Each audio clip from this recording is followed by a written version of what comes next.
వాక్యమే నన్ను బ్రతికించేది, నా బాధలలో నెమ్మదినిచ్చేది.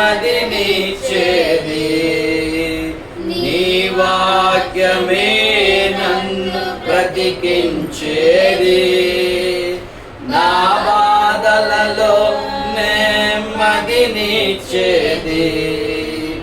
నీవు పలికితే నాకు మేలయా, నీవు పలికితే నాకు మేలయా. నీ దర్శనమే నాకు చాలయా, నీ దర్శనమే నాకు చాలయా. నాతో మాట్లాడు ప్రభువా, నీవే మాట్లాడుమయ్యా. నాతో మాట్లాడు ప్రభువా, నీవే మాట్లాడుమయ్యా. మమ్ములను అతిమిక్కిలిగా ప్రేమించుచున్న మా ప్రియ పరలోకపు తండ్రి, నీ ఘనమైన శ్రేష్టమైన ఉన్నతమైన నామాన్ని బట్టి నాయనా మీకు వేలాది వందనములు కృతజ్ఞత స్తుతులను మేము చెల్లించుకొనుచు ఉన్నాం. అయ్యా, గడిచిన రాత్రి మమ్మల్ని కాచి కాపాడి ఈ ఉదయకాల సమయాన్ని మాకు ఇచ్చినందుకు నీకు స్తోత్రాలు. అయ్యా, వేకువజామున లేచి మేమందరము సిద్ధపాటు కలిగి అయ్యా ఈ ఉపవాస ప్రార్థన ఆఖరి వారములో పాల్పంపులు పొందుతూ ఉన్నాం. ఇంతవరకు పాటల ద్వారా నీ నామాన్ని మహిమపరిచాం. కుటుంబ పక్షాన నిలబడినైనా వ్యాజ్యమాడం, ప్రార్థనలోనైనా విజ్ఞాపన చేశాం, యాచనలు చెల్లించాము తండ్రి. ఈ సమయమందు అయ్యా ఈ మధ్యాహ్న కాల సమయంలో ఇదిగో నీ మాటలను మేము వినడానికి మేము సిద్ధపడుచు ఉండగా అయ్యా నోటికి నోరుగా ఉండండి, బోరకు బోరగా ఉండండి. ఏడంతల ఆత్మశక్తి తండ్రి మా సేవకులకు మీరు దయచేయండి అని ప్రార్థన చేస్తూ ఉన్నాం. అయ్యా, విత్తబడుతున్న ప్రతి వాక్యము, ప్రతి విత్తనము అయ్యా దున్నబడిన నేలలో తండ్రి అది ఫలింపులోనికి వచ్చినట్లుగా, అది అభివృద్ధిలోనికి వచ్చినట్లుగా ప్రతి మాటనైనా తండ్రి ఫలించాలి అని ప్రార్థిస్తున్నాం. ప్రతి మాట తండ్రి ఫలభరితంగా ఉండాలి అని ప్రార్థన చేస్తున్నాం. ఈ 3వ వారములో తండ్రి మొదటి వారం మొదలుకొని ఈ వారం వరకు కూడా మీరు మాకు నేర్పించిన మాటల యందు మా మనసుంచి, మా లక్ష్యముంచి తండ్రి మా మనసులను తండ్రి నీ వైపుకు, నీ వాక్యం వైపుకు లగ్నం చేసేవారిగా మమ్మల్ని అందరినీ బలపరచండి అని ప్రార్థన చేస్తూ అయ్యా సేవకులకు శక్తిని, బలాన్ని, ఆరోగ్యాన్ని, తెలివిని, జ్ఞానాన్ని, నీ ఆత్మాభిషేకాన్ని ఉంచండి అని ప్రార్థన చేస్తూ యేసు సర్వశక్తి కలిగిన ఉన్నతమైన నామమున ప్రార్థించి అడిగి వేడుకుంటున్నాము తండ్రి. Amen, amen, amen. Praise the Lord. Hallelujah. కూడి వచ్చినటువంటి మీ అందరికీ కూడా ఈ మధ్యాహ్న కాల సమయమందు మరి ప్రేమపూర్వకమైనటువంటి వందనాలు తెలియచేస్తూ ఉన్నాం. మరి సమయమందు దేవుని వాక్యములోనికి మనం వెళదాం. మరి 3వ వారములో దేవుడు మనతో ఏం మాట్లాడనై ఉన్నాడో అలాగుననే గతించినటువంటి 2 వారాలను కూడా మనము ఒకసారి జ్ఞాపకం చేసుకోవలసిన వారముగా మనముంటూ ఉన్నాం. గడిచినటువంటి వారములలో మనకు అనేక విషయాలను నేర్పిస్తూ మనలను ప్రార్థనలో మన మనసులను లగ్నం చేసే విధంగా, ప్రార్థనలో ధ్యాసించే విధముగా, ప్రార్థన మీద ఆధారపడేవారిగా, ఉపవాసముతో బలం పొందుకునే వారిగా ఉండడానికి అనేకమైన సంగతులను మరి దేవాతి దేవుడు తన గ్రంథము ద్వారా, తన మాటల ద్వారా మనతో మాట్లాడి ఉన్నాడు. Praise the Lord. హల్లెలూయా. అయితే మొదటి వారములో దేవుడు మనతో మాట్లాడినటువంటి అంశములో మనతో మాట్లాడినటువంటిది అయ్యా మీరు ఎలాంటి వేషధారణతో కూడిన ఉపవాసములు చెయ్యవద్దు అని అంటున్నాడు. ఇలాంటి సందర్భాలు చెయ్యొద్దు. అయితే మరి ఉపవాసము అనునది ఎలా చెయ్యాలో అని కొంతమంది వ్యక్తులను బయలుపరిచాడు ఆయన. మనం కూడా అర్థం చేసుకున్నాం కదా ఆ మాటను బట్టి. అయితే రెండో వారములో మనతో మాట్లాడుతున్న మాటలు, అయ్యా ఉపవాస ప్రార్థనలో మీరు నా మీద విశ్వాసము, నమ్మకము, అత్యాశక్తితో మీరు ఉపవాసం ఉండి ప్రార్థన చేస్తే నేనే సహాయము చేయగల దేవుడునై ఉన్నాను అన్నాడు. ఆమేన్, హల్లెలూయా. మరి ఆ సందర్భాన్ని అపోస్తలుల కార్యములో మనం చూసాం. పేతురు చెరసాలలో ఉండుట, వారు ప్రార్థన చేస్తున్నారు. వారు చేస్తున్న ప్రార్థన వారి నమ్మకం లేకుండా, గమనించండి, అక్కడ వారు చేస్తున్న ప్రార్థనలో మనం కొన్ని విషయాలను మనము చర్చించుకున్నాము, నేర్చుకున్నాము. వారు నమ్మలేదు.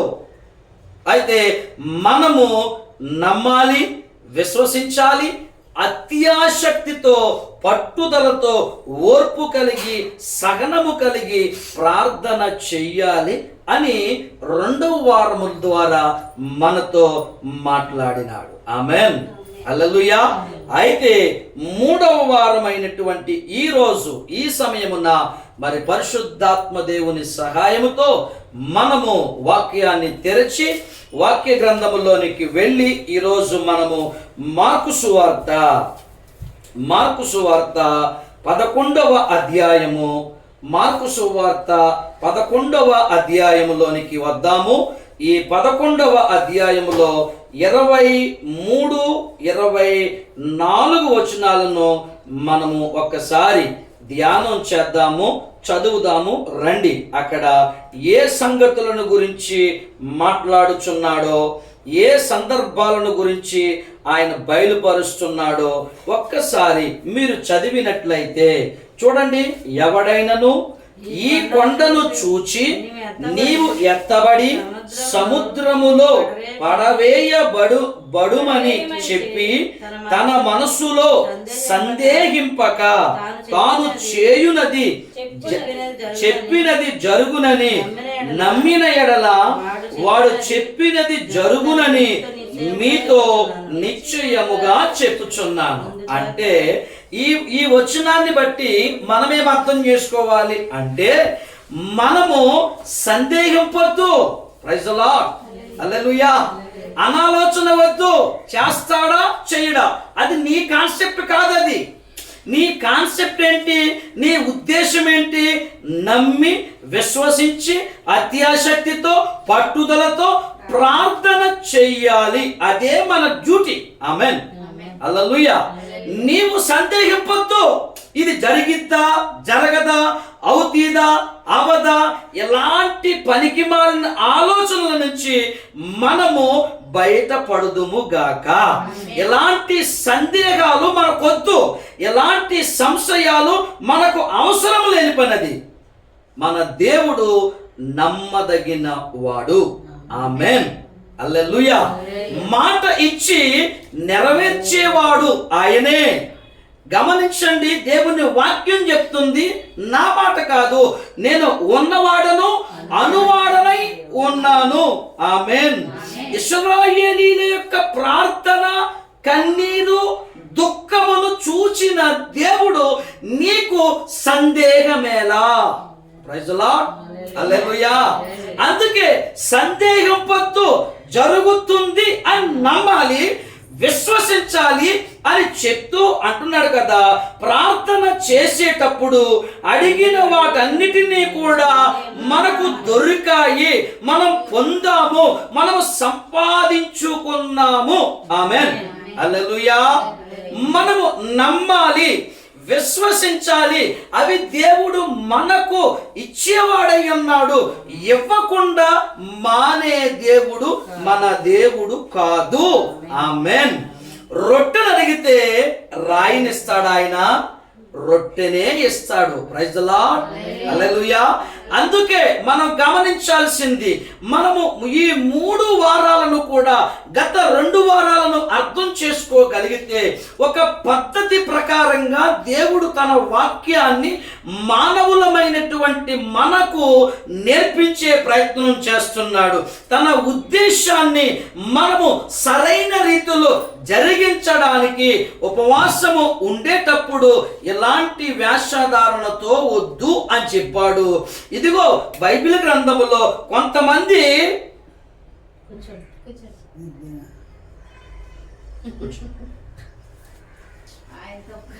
ప్రైజ్ ది లార్డ్, హల్లెలూయా. గమనించండి, అర్థం చేసుకోండి. బైబిల్ గ్రంథమందు మనకు ఆధారాలు చూపిస్తూ బైబిల్ గ్రంథములో కొంతమంది ఇలాంటి ప్రార్థన చేశారు. వారు నమ్మకంతో ప్రార్థన చేశారు, విశ్వాసంతో ప్రార్థన చేశారు. ఆ ప్రార్థనకు ప్రతిఫలాన్ని వారు చూచినట్లుగా మనకు వాక్యం చెప్తుంది. Amen. Ezra, Nehemiah, praise the Lord, hallelujah. యేసుక్రీస్తు ప్రభువు వారు మరి ఇశ్రాయేలీల క్షేమం కోసం ఇశ్రాయేలీల యొక్క జీవితాలను దేవుని వాక్య గ్రంథము ద్వారా ఆజ్ఞల ద్వారా నడిపించడానికి మోషే, ఇవన్నీ మనకు ఆధారాలు. ఆధారం లేకుండా ఏదీ లేదు బైబిల్ గ్రంథమందు. ఆమేన్, హల్లెలూయా. 2వ వారానికి వచ్చేసరికి ఏమంటున్నాడంటే, అయ్యా మీరు ప్రార్థన చేయునప్పుడు నమ్మకం ఉండాలి, విశ్వాసం ఉండాలి, ఆసక్తి ఉండాలి అన్నాడు. ఆమేన్, హల్లెలూయా.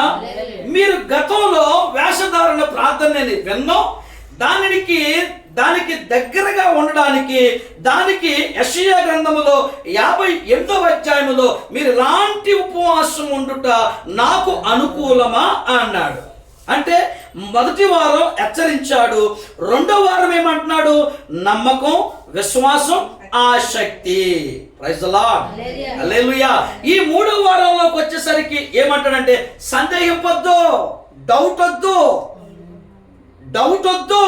నువ్వు ప్రార్థన చేయునది నువ్వు పొంది ఉన్నావని, నువ్వు చేసే ప్రార్థన నీకు దొరికిందని, నీకు మార్గం దొరికింది, నువ్వు నమ్మాలి అని క్లియర్గా చెప్తున్నాడు. అందుకే ఒక మంచి మాట ఏంటి తెలుసా? నమ్ముట నీ వలనైతే నమ్మువానికి సమస్తము సాధ్యమే. Praise the Lord. ప్రతి దానిని కూడా సాధ్యము చెయ్యగల గొప్ప దేవుని మీద ఆధారపడి జీవించుదుముగాక. హల్లెలూయా. 2వ మాటలోకి వెళదామా?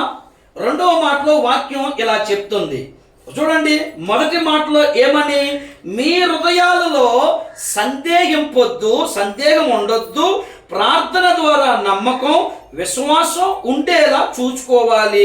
నీ సమస్యలు గమనించండి, నీ సమస్యలు ఏదైనప్పటికీ, నీకు కష్టంగా ఉండేది ఏదైనప్పటికీ, అక్కడ అంటాడు, మీరు జాగ్రత్తగా చదివారో లేదో కానీ, సముద్రములో పడవేయడానికి, దాన్ని ఎత్తి అది పడిపోవడానికి అది జరుగును అని నమ్మాలి అని చెప్పుకొచ్చాడు కదా మనం చదివిన మాటల్లో.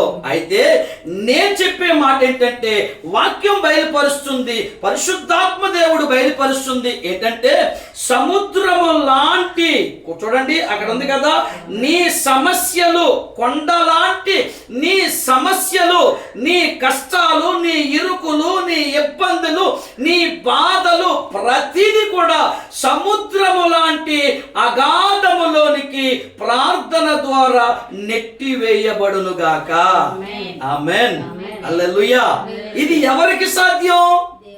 మన వల్ల కాదు, కానీ మనం ప్రార్థన చేస్తే ఆయన సహాయం చేసే దేవుడై ఉన్నాడు. నీ సమస్యలు, నీ బాధలు, నీ ఇరుకులు, నీ ఇబ్బందులు కొండలాంటివిగా నీ ఎదుట నీకున్నాయి. దాన్ని నువ్వు ఎత్తలేను అని నువ్వు అనుకుంటున్నావు. సముద్రము లాంటి అగాధములోనికి ప్రార్థన ద్వారా మాత్రమే, గుర్తుపెట్టుకోండి, ఉపవాస ప్రార్థన ద్వారా మాత్రమే వాటిని జయించగలవు. ఆమేన్, రెండవ వచనంలోకి వెళ్దాం రండి ఒకసారి. రెండవ మాట కూడా మీకు చూపించే ప్రయత్నం చేస్తా. కీర్తనకారుడు రాసిన 37వ కీర్తన, 37వ కీర్తన రండి. 37వ కీర్తనలో 4-5 వచనాలు జాగ్రత్తగా చదువుదాం. చూడండి. యెహోవాను బట్టి అమ్మా సంతోషించుము, ఆయన నీ హృదయ వాంఛలను. అది సంగతి. ప్రైజ్ లార్డ్, హల్లెలూయా. ఏమన్నాడు మొదటి మాట? నీ హృదయంలో ఏముండద్దు? అబ్బా సందేహం ఉండకూడదండి, అసలు డౌట్ ఉండకూడదు. డౌట్ లేకుండా నీ ప్రార్థనలో నీవు ప్రతిఫలం చూడాలంటే కనుక నీ హృదయ వాంఛలు ఆయనే తీర్చువాడై ఉన్నాడు. ప్రైజ్ లార్డ్, హల్లెలూయా.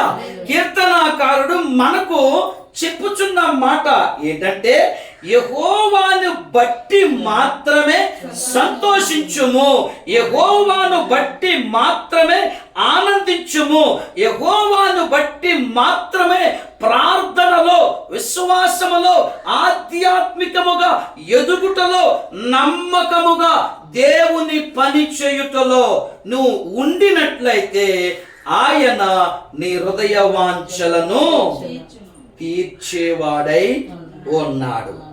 ఆమేన్, ఆమేన్. రెండో మాట ఏంటో చూడండి ఒకసారి. నీ మార్గము యెహోవాకు అప్పగింపుము, నీవు ఆయనను నమ్ముకొనుము, ఆయన నీ కార్యములు నెరవేర్చును. Praise the lord. నీ మార్గాలు ఎవరికి అప్పగించాలి? దేవునికి అప్పగించాలి. అయ్యా, ఇప్పుడు నేను బండి మీద ప్రయాణం చేస్తున్నాను, నా ప్రయాణంలో క్షేమము కావాలి, నేను వెళ్ళే ప్రయాణం, వచ్చే ప్రయాణం, మన మార్గాలు దేవునికి అప్పగిస్తున్నామా? మన ప్రయాణాలను దేవునికే కదా చెప్పేది. ప్రైజ్ ద లార్డ్, హల్లెలూయా.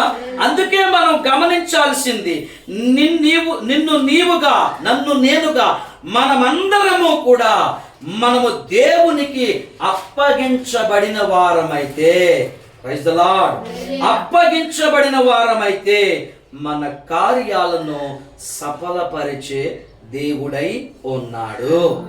ఆమేన్, హల్లెలూయా. ఎంత అద్భుతమండి. మొదటి మాట ఏమన్నాడు? నీకు డౌట్ వద్దు, డౌట్ వద్దు నీ హృదయంలో, జరుగుద్ది అంతే. నువ్వు పొందావని నమ్ము. నమ్మితే ఏం చేస్తాడు? నువ్వు నమ్మి ఆయన యందు ఆనందించి సంతోషపడిన ఎడల, నువ్వు అట్లా దేవుని సముఖంలో జీవించిన ఎడల, బ్రతికిన ఎడల ఆయన నీ హృదయ వాంఛలను తీర్చును. నిన్ను నీవు సజీవ యాగంగా సమర్పించుకుంటే ఆయన నీ కార్యములన్నింటినీ కూడా సఫలపరుస్తాడు. ప్రైజ్ లార్డ్, హల్లెలూయా. ఇందులో వేరే ఆలోచన లేదు, వేరే మాట లేదు, వేరే అర్థం లేదు. చాలా క్లియర్గా మరి దేవుని వాక్యము ద్వారా కుటుంబముతో, మనతో, సమాజంతో సూటిగా మాట్లాడుతున్నాడు. అయితే చూద్దామా? ఇంకొక మాట కూడా చూసే ప్రయత్నం చేద్దాం రండి. అందరూ కూడా యోహాను సువార్త 14వ అధ్యాయము, యోహాను సువార్త 14వ అధ్యాయము, యోహాను సువార్త 14వ అధ్యాయములో మంచి మాట ఒకటి రాయబడతా ఉంది. అది కూడా చూసే ప్రయత్నం చేస్తే మనకు వాక్యం అర్థమవుతుంది. 13, 14 చూడండి. మీరు నా నామమున దేనిని అడుగుదురో తండ్రి కుమారుని యందు మహిమ పరచబడుటకై నేను చేస్తాను. నా నామమున మీరు నన్నేమి అడిగినను నేను చేస్తాను. ఆమేన్, హల్లెలూయా, హల్లెలూయా. మూడవ మాటలో ఏమంటున్నాడు? మొదటి మాట, మీ హృదయాల్లో సందేహం వద్దు. ఎందుకంటే దేవుని వాక్యం చెప్తుంది మరొక మంచి మాట, పరిశుద్ధాత్మ దేవుడు బయలుపరుస్తున్నాడు. మీ హృదయాలు కలవరపడనవద్దు. ఆమేన్. మీ హృదయాలు కలవరపడనివ్వకుండా కలువరి తట్టునకు నీ చేతులను చాపి ఆయనతో మమేకమవ్వాలి. ప్రైజ్ లార్డ్, హల్లెలూయా, హల్లెలూయా. ఇప్పుడు సందేహం వద్దు. మీరు రెండో మాటలకు వచ్చేసరికి అన్నాడు కదా, మీ హృదయ వాంఛలను తీర్చును, సఫలము చేస్తాను. ఈ మూడవ మాటలు అన్నాడు కదా, మనము ఏది అడిగినను, ఏమండి, ఇదిగో తండ్రి మహిమ పరచబడడానికి యేసుక్రీస్తు నామము పేరట మన పనులలో మనకు జయము. ప్రైజ్ ది లార్డ్, హల్లెలూయా. అంటే ఇక్కడ ఏమని చెప్పుచున్నాడు? దాని అర్థం ఏంటంటే, యేసుక్రీస్తు నామము పేరట తండ్రిని అడగాలి. అప్పుడు తండ్రి కుమారుని యందు మహిమ పరచడానికి దానిని చేస్తాను. అయితే ఈరోజు మనం అర్థం చేసుకోవాలి, దేవుని వాక్యాన్ని మనం అర్థం చేసుకోవాలి. అంటే ఇదంతా కూడా యేసుక్రీస్తు నామము పేరట మాత్రమే ప్రతిదీ సఫలమగుతుంది. ఆమేన్. ఎందుకంటే నీకు రక్షణ, నాకు రక్షణ, నీకు నాకు మారు మనస్సు ఎవరి వలన కలిగింది? యేసుక్రీస్తు ప్రభు ద్వారా మాత్రమే. ఆమేన్. ఆయన మనకి ఏమై ఉన్నాడు తెలుసా? మార్గమై ఉన్నాడు, సత్యమై ఉన్నాడు, జీవమునై ఉన్నాడు. నా తండ్రి ఇంటికి నేనును మిమ్మును చేరుస్తాను, నన్ను వెంబడించండి, మీ సిలువను ఎత్తుకోండి. Praise lord, hallelujah. అయితే ఈ మూడు విషయాలు కూడా ఇలా రాయబడుతూ ఉన్నాయి కదండి. ఈ మూడు విషయాల్లో మనకు ఒక క్లారిటీ వచ్చింది. ఈ మూడు విషయాలు ఏం చెప్తూ ఉన్నాయి అంటే, మన హృదయాల్లో సందేహం ఉండకూడదు. రెండో మాటలకు వచ్చేసరికి ఏమన్నాడు? ఇదిగో మీ హృదయ వాంఛలను తీర్చును. ఎప్పుడు? నీ మార్గములు, నువ్వు సహవాసం ఆయనతో, ఎక్కడ? ఆయన సన్నిధిలో, ఆయన సముఖములో. Praise the Lord. సీఎంను కలవాలంటే ఎక్కడికి వెళ్ళాలి? సీఎం క్యాంప్ ఆఫీస్కి వెళ్ళాలి. అవునండి. దేవునితో నువ్వు మమేకం అవ్వాలంటే దేవుని క్యాంప్ ఆఫీస్, దేవుని మందిరము, దేవుడు నివసించు స్థలము. ప్రైజ్ ది లార్డ్, హల్లెలూయా. నీవు అక్కడికి వెళ్ళినట్లయితే అక్కడ నీకేం జరుగుతుంది అంటే, నీ కోరికలు, నీ తలంపులు, నీ ఉద్దేశాలు అన్నిటినీ కూడా సఫలమవుతుంది. అయితే ఈ మూడవ మాటకు వచ్చేసరికి ఏమంటున్నాడంటే, ఇదిగో నేది అడిగినను నా తండ్రి నామము మహిమపరచడానికి కుమారుని ద్వారా నీ కార్యములు సఫలపరిచే దేవుడు. ఆమేన్, హల్లెలూయా. ఇక్కడ క్లియర్ వచ్చింది, ఇక్కడ వరకు మనకు అర్థమైంది. అయితే ఇప్పుడు లాస్ట్ అండ్ ఫైనల్ గా సబ్జెక్ట్ లోకి మనం వస్తున్నాం. ఈ లాస్ట్ అండ్ ఫైనల్ మాట ఏంటి అని అంటే, ఇన్ని చెప్పుకొచ్చారు కదండి, అలాగా పరిశుద్ధ గ్రంథములో ఏదైనా ఆధారం ఉందా? ఆమేన్, హల్లెలూయా.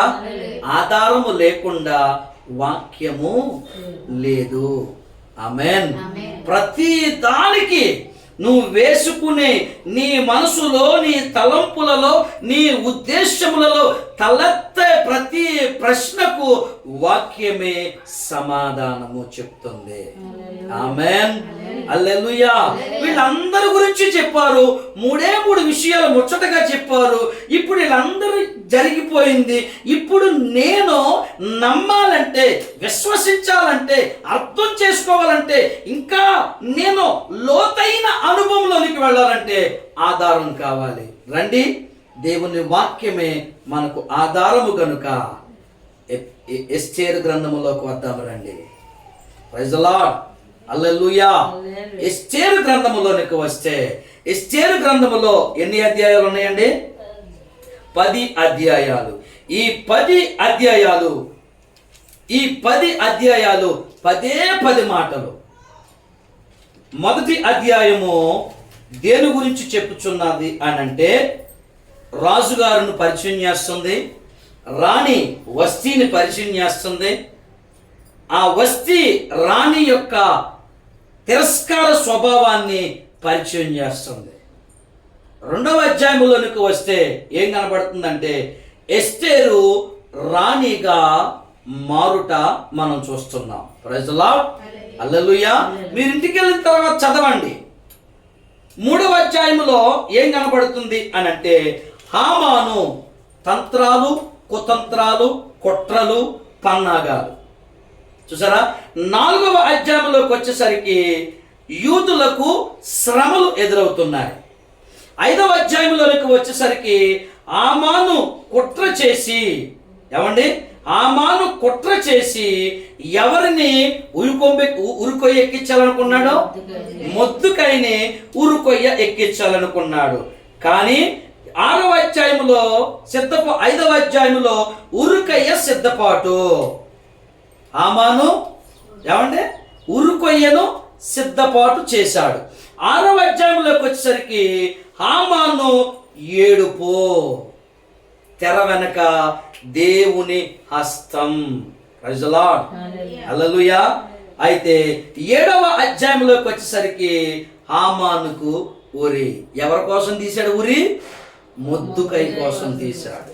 ఆ ఉరిలో ఎవరు పడ్డారు? తాను తీసుకున్న గోతులో తానే పడెను. 8వ అధ్యాయంలోకి వచ్చేసరికి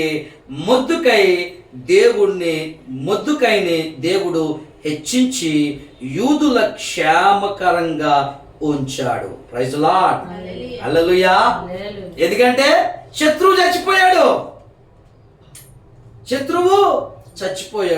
9వ అధ్యాయంలోకి వచ్చేసరికి యూదుల తమ శత్రువులను సంహరించుట వలన యూదులందరూ కూడా సంతోషంగా ఉన్నారు. 10వ అధ్యాయంలోకి వచ్చేసరికి రాయబడిన మాట, మొద్దుకై ప్రధానమంత్రి స్థానంలో ఉన్నాడు. Praise the Lord. హల్లెలూయా. చూసారా దేవుని ఉద్దేశము? ఈ 10 అధ్యాయాలు కూడా, ఈ 10 మాటలు కూడా మనకు నేర్పించేవి ఏంటి? మనకు నేర్పించేవి, మనం అర్థం చేసుకోవలసినవి, మనం నేర్చుకోవలసినవి, మనకు ఆధారం కావాలి కనుక ఈ చిన్నాన్నైనటువంటి ఈ మొద్దుకై, ఈ యొక్క ఎస్తేరు, వీరు ఉపవాసం ఉండి ప్రార్థన చేసిరి. ఎందు నిమిత్తం ప్రార్థన చేశారు? యూదులకు ఎదురవుతున్న శ్రమలు. ఆమేన్. హల్లెలూయా. తన చిన్నాన్న యొక్క మొద్దుకైని చంపడానికి కుట్ర పన్నాడు హామాను. ఈ పరిస్థితులన్నిటినీ కూడా దృష్టిలో పెట్టుకొని, అమ్మా ఉపవాసం ఉండి ప్రార్థన చేద్దాం. మన దేవుడు జీవము కలిగిన దేవుడు, మన దేవుడు శక్తి కలిగిన దేవుడు, మన దేవుడు మనకు న్యాయం తీరుస్తాడు అని వారు బలంగా నమ్మారు. వారి హృదయాల్లో సందేహం లేదండి. గుర్తుపెట్టుకోండి, వారి హృదయంలో సందేహము లేదు, డౌట్ లేదు, ఎలాంటి అనాలోచన లేదు. చాలా క్లియర్గా దేవుని మీద డిపెండ్ అయిపోయారు వాళ్ళు, ఆధారపడ్డారు వాళ్ళు. దేవుడు అద్భుత రీతిలో కుట్రలన్నీ, పన్నాగములన్నింటినీ కూడా పటాపంచలు చేసి ముయ్యబడిన ద్వారములను తెరిచి మొద్దుకైని ప్రధానమంత్రిని చేసెను. ఆమేన్. చూద్దామా? 5వ అధ్యాయంలో 7వ వచనాన్ని చూడండి. ఏమని అడుగుతా ఉందో రాజును చూడండి ఒకసారి. ఎస్తేరు ఇలాగు ప్రత్యుత్తరం ఇచ్చెను, రాజువైన నా దృష్టికి తమ దృష్టికి నా ఎడల దయ కలిగి నా మనవి చెప్పున నా కోరిక చెప్పునను జరిగించుట రాజువైన ఏమందండి? తమకు అనుకూలమైతే, నీకు ఇష్టమైతేనే. Praise the lord. ఇదే మాట ఇలాంటి వర్డ్ మనం ఇంకో చోట అన్నాం. షడ్రకు, మేషకు, అబేద్నెగో, రాజా మా దేవుడు జీవము గల దేవుడే, మా దేవుడు మమ్మును రక్షింపకపోయినను పర్లేదు, కానీ నీవు చేయించిన ప్రతిభకు మేము మొక్కము. Don't care. Praise the Lord. Hallelujah. అందుకే మనం ఇక్కడ చదివినటువంటి మాట ఏమని సెలవిస్తుందంటే, రాజుల దగ్గరకు వెళ్ళి, అయ్యా పరిస్థితి ఇలా ఉంది. 7వ అధ్యాయంలో 3వ వచనం చూడండి ఒకసారి.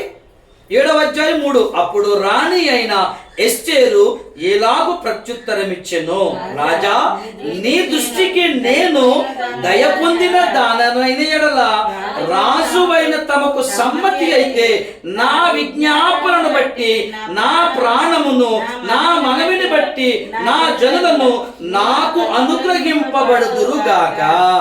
ఆమేన్. హల్లెలూయా. డైరెక్ట్గా వెళ్ళిపోయిందా రాజు దగ్గరికి? ఆమె వెళ్ళలేదండి.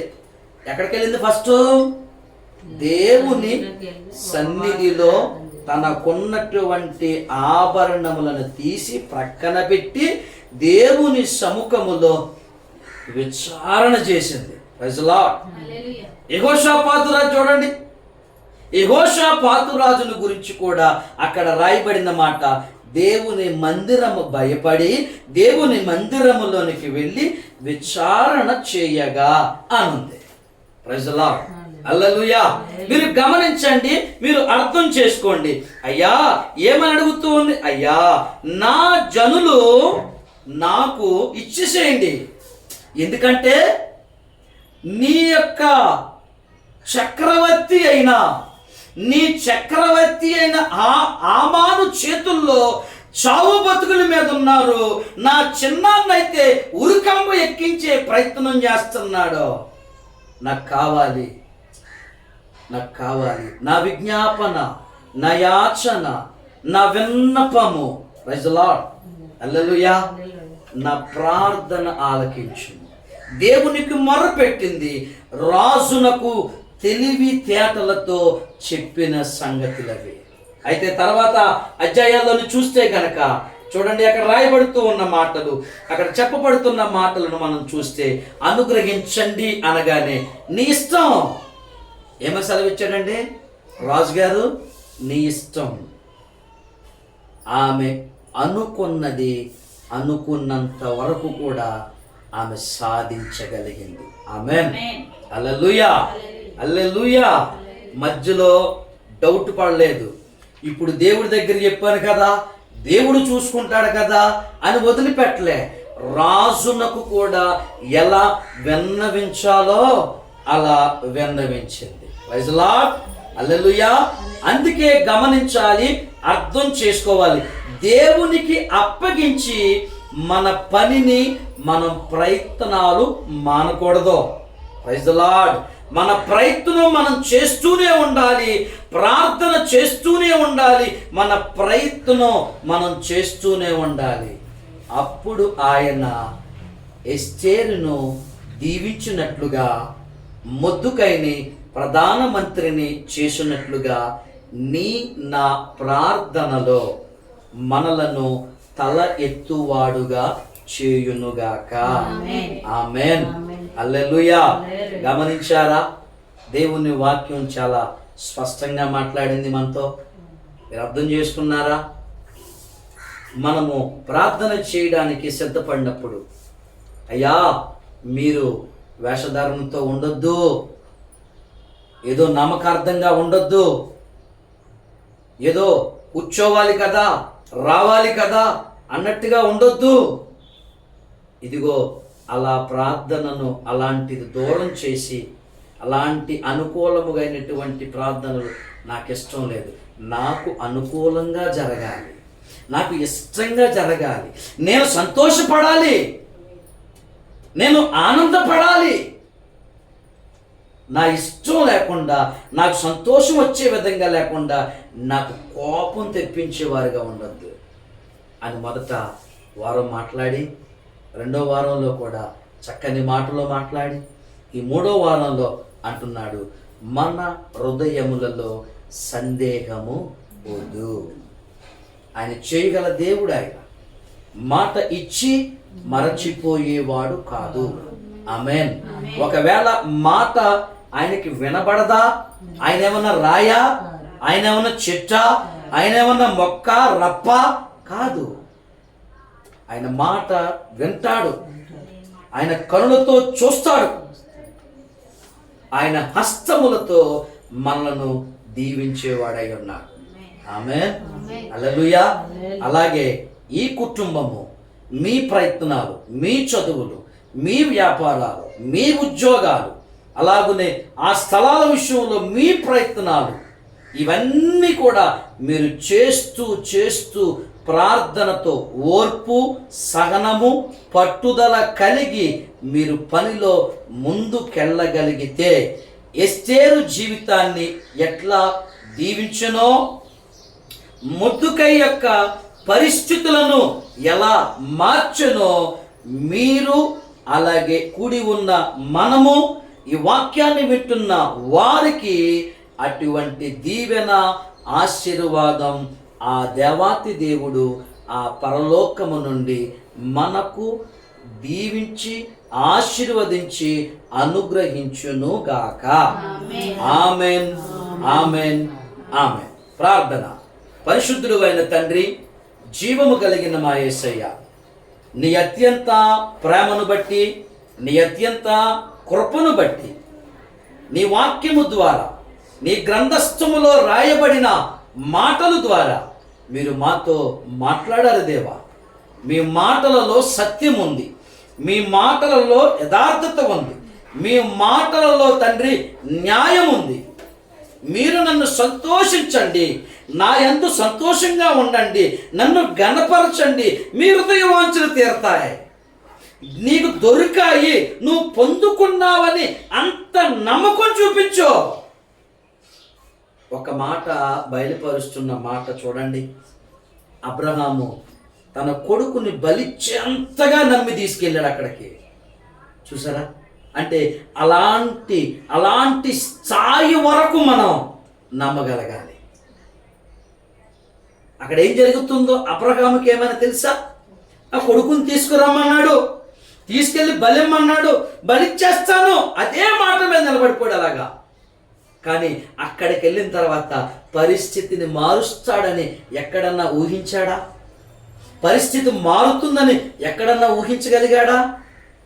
దేవుని ఆలోచనలు అలా ఉంటాయి. అంటే ఆ మాట మనం అర్థం చేసుకుని మన యొక్క విశ్వాసము, మన యొక్క ప్రార్థన, మన యొక్క పట్టుదల, మన యొక్క అత్యాశక్తి, మన యొక్క దేవునిలో సంతోషించుటలో ఆ స్థాయికి వెళ్ళాలి. మనం ఆ స్థాయికి వెళ్ళగలిగితేనే కొండలాంటి సమస్యలు, కొండలాంటి ఇబ్బందులు, నీ వల్ల జరగలేనటువంటివి నీ దేవుడు సముద్రమును అగాధములోనికి నీతోనే నెట్టించగల శక్తిని నీకు ఇస్తాడు. పరిశుద్ధుడా నీకు వందనాలు. జీవము కలిగిన మా యేసయ్యా నీ స్తోత్రాలు. ఇది నన్న కొద్ది మాటల ద్వారా మీరు మాతో మాట్లాడి మమ్మలను బలపరిచి, అయ్యా ఇంకా విశ్వాసం వైపుకి, అయ్యా ఇంకా ప్రార్థన వైపుకి, అయ్యా ఇంకా ఉపవాసం ఉండుటకునైనా నీ వాక్యము ద్వారా మమ్మలను బలపరిచావు. ఇది చెయ్యండి, ఇది చెయ్యొద్దు అని మాకు క్లియర్గా నువ్వు నేర్పించావు. ఈ 3 వారాలు కూడా మేము ఏదైతే చేయకూడదో దానికి దూరంగా తొలగిపోయి, ఏదైతే చెయ్యాలో దాన్ని హత్తుకుని మేలైనది మేము చేసే వారిగా మీరు మమ్మల్ని బలపరిచి స్థిరపరిచి నీ వాక్యములో మమ్మల్ని ముందుకు నడిపించండి అని ప్రార్థన చేస్తూ, నీ సేవకుణ్ణి మీరు బలపరిచినందుకు స్తోత్రాలు, మీరు శక్తినిచ్చినందుకు స్తోత్రాలు చెల్లిస్తూ నీకే మహిమ, ఘనత, ప్రభావములు చెల్లించుకుంటూ యేసయ్య నామమున ప్రార్థించి అడిగి వేడుకుంటున్నాము తండ్రి. Amen, amen, amen. యేసు రక్తం చేయి. God bless you. అందరికీ వందనాలు.